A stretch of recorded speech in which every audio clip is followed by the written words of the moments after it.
কোনো সিরিজ বা সিনেমা যে শুধু ভালো অ্যাক্টর বা অ্যাক্ট্রেস দিয়ে বার করা যায় না, সেটা আপনি এই সিরিজটা দেখলে বুঝতে পারবেন। এখন কথা বলবো হইচইয়ের বাংলাদেশের একটা কন্টেন্ট যেটার নাম মোবারকনামা, যেটা ডাইরেক্ট করছে গোলাম সোহরাব দোদুল। মেবি আমি নামটা ঠিকঠাক মতো প্রোনাউন্স করতে পেরেছি। আর এটার কাস্টে আছে মোশাররফ করিম। এর গল্পটা যদি একটুখানি বলে দিই আপনাদের, এখানে দেখানো হচ্ছে মোশাররফ করিম একজন এক্স লয়ার। তিনি এখন লয়ারের প্রফেশন থেকে সন্ন্যাস নিয়ে নিয়েছে। তার কাজ এখন ঘরে বসে থাকা এবং ফ্রাস্ট্রেশন বার করা। তার কাছে একটা মেয়ে আসে এবং সেই মেয়েটা এসে বলে যে আমার জামাইবাবু আমাকে রেপ করেছে। সিরিজ আগে এটাই দেখার যে এর মধ্যে দোষীটাকে শেষ অবধি মোশাররফ করিম দোষীকে শাস্তি দিতে পারে কিনা, এই নিয়েই গোটা সিরিজটা আপনাকে হইচইতে দেখতে হবে। 5টা এপিসোডের সিরিজ, প্রত্যেকটাই 20 থেকে 25 মিনিট করে। এবার যদি এর পজিটিভ দিক নিয়ে কথা বলি, খুব সামান্য পজিটিভ দিক আছে আমার এই সিরিজটার জন্য। অনেক কিছু ছিল সিরিজটার মধ্যে, বাট তবুও এই সিরিজটা আপ টু দ্য মার্ক হয়নি। কেন, সেগুলো নিয়ে আমি আসছি। ফার্স্ট যেটা পজিটিভ দিক এখানে, সেটা হচ্ছে এখানে যে মেসেজটা বলা হয়েছে সেটা খুব লাউড এবং ক্লিয়ার। মেসেজটা হচ্ছে যে কোনো মেয়ে যদি সিগারেট খায় বা ড্রিঙ্ক করে বা ছোট ড্রেস পরে, তাকে বাজে মেয়ে বলে অবজেক্টিফাই করা যাবে না।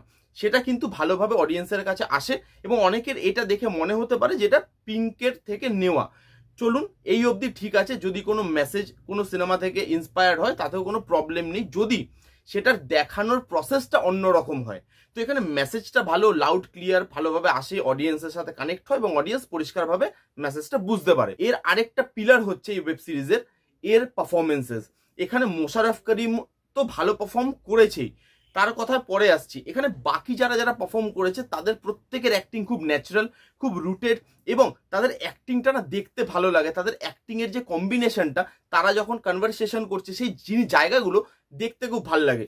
মোশাররফ করিম কি লেভেলের অ্যাক্টর আমাকে আর আলাদা করে বলে দিতে হবে না, তার কাজ অলরেডি সেটা প্রমাণ করে দিয়েছে এবং এখানেও তিনি তার ছাপ ছাড়তে পারেন।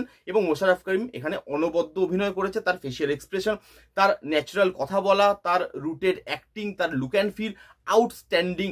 এই ক্যারেক্টারটা পারফর্ম করেছে মোশাররফ করিম। আর এখানে বিজিএমটা বেশ ভালো। বিজিএমটা একদম যে আউট অফ দ্য বক্স তা নয়, ঠিকঠাক মানে শুনতে ভাল লাগে এই সিরিজের মধ্যে। আর এখানে কিছু ডায়লগস আছে যেগুলো খুব ইম্প্যাক্টফুল। এখানে যে কনভারসেশন হয় কিছু লোকের মধ্যে, সেইখানে ডায়লগ যেভাবে রাখা হয়েছে সেগুলো ভালো এবং সেগুলো না খুব ন্যাচারাল রাখা হয়েছে। যে আমি নর্মাল একটা লোকের সাথে যেভাবে কথা বললে ডায়লগ বেরোবে, ঠিক সেই ডায়লগটাই এখানে রাখা হয়েছে। তো ডায়লগও এখানে কিন্তু বেশ ভালো।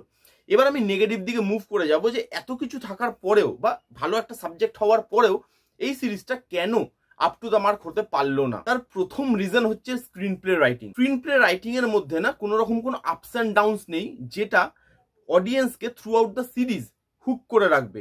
এইখানে এই যে পুরো স্ক্রিন প্লেটা, তার মধ্যে একটা কোর্ট কেস চলে এবং কোর্ট কেসটা এতটা উইক যেটা স্ক্রিন প্লেটাকেও খুব উইক করে দিয়েছে এবং রাইটিং লেভেলে এটা খুবই একটা বাজে সিরিজ। এখানে যে কোর্ট কেসটা চলছে, কোর্ট কেস আমাদের দেখতে তখনই ভালো লাগে যখন যেই দুটো উকিল লড়ছে সেই দুটো উকিল সমান লেভেলে থাকে। এইখানে দেখানো হচ্ছে মোশাররফ করিমকে যে হি ইজ এ জিনিয়াস ছিল একটা টাইমে, যে খুব ভালো লয়ার ছিল, কিন্তু তার হাবভাব কোর্টে দেখে আপনি বুঝতে পারবেন না যে তিনি একজন খুব ভালো লয়ার। তিনি কাউকে ক্রস করছেন না, তিনি কাউকে কোয়েশ্চেন করছেন না। তার অপোজিটে যে লয়ারটা আছে সে তাকে ওভারশ্যাডো করে দিচ্ছে। সেই জন্য এই সিরিজটা দেখতে আমাদের অনেকটা মানে খুব ল্যাক লাগে এবং স্ক্রিন প্লেতে ওরকম কোনো আপস অ্যান্ড ডাউনস আসে না। দুজনের কথাবার্তার মধ্যে ওই গিভ অ্যান্ড টেকটা নেই, যেইটা একটা কোর্ট কেস দেখতে মজা দেবে। স্ক্রিন প্লেটার মধ্যে আপনাকে থ্রু আউট ধরে রাখবে। তো এইখানে এই স্ক্রিন প্লে এবং তার মধ্যে এই যে কোর্ট কেসটা, যেটা একটা বড় জায়গা জুড়ে আছে, সেই দুটোর রাইটিং কিন্তু খুব খারাপ হয়েছে। আর এই সিরিজটা নিয়ে ইমোশনালিও আপনার সাথে কানেক্ট করতে পারে না, কারণ এখানে যে মেয়েটার সাথে ঘটনাটা ঘটেছে তার সঙ্গে অডিয়েন্সের ইমোশনালি কানেক্ট হওয়াটা খুব জরুরি। বাট এইখানে কি হয়, যেহেতু মোশাররফ করিমকে অনেকটা টাইম মানে জাস্ট বসিয়ে রাখা হয়েছে, তাকে খুব একটা ভালো ডায়লগ দেওয়া হয়নি, তাই জন্য কি হচ্ছে, সে যেহেতু মেয়েটার হয়ে লড়ছে, মেয়েটার যে ইমোশনাল দিকটা সেটা আমাদের কাছে না ক্লিয়ারলি ফুটে আসে না।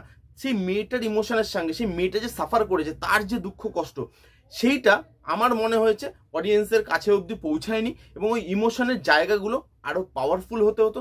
মোশাররফ করিমের ক্যারেক্টারটাকে আরো পাওয়ারফুল ভাবে প্রেজেন্ট করা যেতে পারতো এখানে। আর লাস্ট যে নেগেটিভ পয়েন্টে মুভ করব সেটা হচ্ছে এইখানে এই সিরিজটা খুব তাড়াহুড়ো করে তৈরি করে দেওয়া হয়েছে বলে মনে হয়েছে, যে প্রথম থেকে আপনার মনে হবে যে সিরিজটা কতক্ষণে শেষ করবো, মানে মেকারদের এই চিন্তা ভাবনা ছিল কতক্ষণে শেষ করবো, জাস্ট ঘাপ ঘাপ ঘাপ দেখালাম, একটু ফ্ল্যাশব্যাক দেখালাম, মোশাররফ খান মেয়ের একটু পাস্ট দেখালাম, মেয়েটার ব্যাপারটা অল্প একটু দেখালাম, একটা ক্লামজি কোর্ট কেস দেখালাম এবং আমি শেষ করে দিলাম। তো এইখানে খুব ছোট হয়ে গেছে, আরেকটু টাইম নিয়ে ক্যারেক্টারগুলো বিল্ড আপ করলে, আরেকটু টাইম নিয়ে ইমোশনটাকে বিল্ড আপ করলে, ড্রামাটাকে বিল্ড আপ করলে, কোর্ট কেসটা ভালোভাবে যদি লেখা থাকতো, তাহলে আমার মনে হয় এই সিরিজটা খুব ভালো একটা সিরিজ হতো, যেটা এই সিরিজটা কিন্তু হয় না, এবং এটা হইচইয়ের একটা রেগুলার কাজের মধ্যে পড়ে যায়। তো আপনারা কারা কারা দেখেছেন মোবারকনামা কমেন্ট করে জানান। আমি যদি বলি, আমার এই সিরিজটা খুবই বিলো দ্য অ্যাভারেজ লেগেছে। আপনারা কারা কারা মানে যারা যারা দেখতে চান তারা তারা দেখতে পারেন, হইচইতে আছে।